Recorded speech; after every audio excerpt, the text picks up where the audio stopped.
Bonjour. Ça y est, la lumière vient de s'éteindre et dans quelques minutes, tu vas voir Duo de choc. C'est un programme constitué de 4 petits films, on appelle ça des courts-métrages. Alors c'est un mot que tu ne connais peut-être pas, je vais te l'expliquer.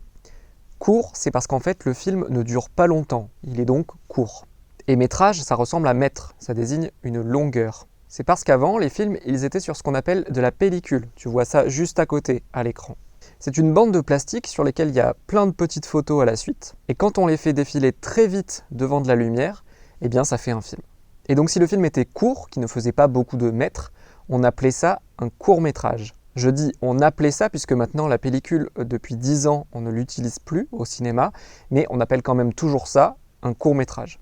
Et même si on ne l'utilise plus, si tu es curieuse ou curieux, tu verras peut-être dans le hall du cinéma tout à l'heure en sortant qu'il y a toujours de la pellicule sur des grands appareils qu'on appelle des projecteurs.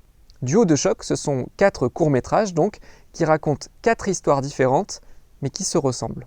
À chaque fois, c'est l'histoire de 2 personnages, on appelle ça un duo, et ces 2 personnages ont des liens assez forts, c'est ce qu'on appelle un duo de choc. Les 2 premiers et le dernier court-métrage, ce sont ce qu'on appelle des films d'animation. Parfois, on appelle aussi ça des dessins animés, mais c'est pas tout à fait le mot exact.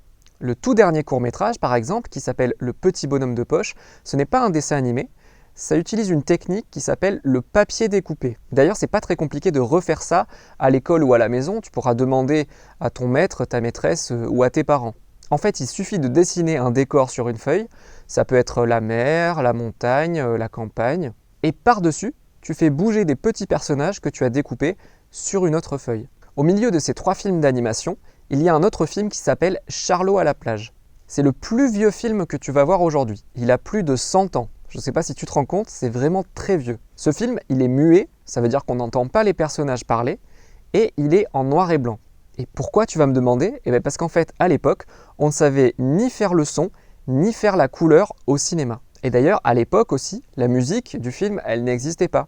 Elle était jouée dans la salle. C'est comme si tu avais quelqu'un qui jouait du piano juste devant toi. Pas de son, donc pas de dialogue. À ton avis, comment est-ce qu'elles peuvent passer les émotions? Je t'aide un peu, c'est par les visages des personnages. Tu pourras voir qu'ils font de merveilleuses grimaces. Je ne t'en dis pas plus et maintenant je te laisse regarder ces duos de choc. J'espère que ces courts-métrages te plairont.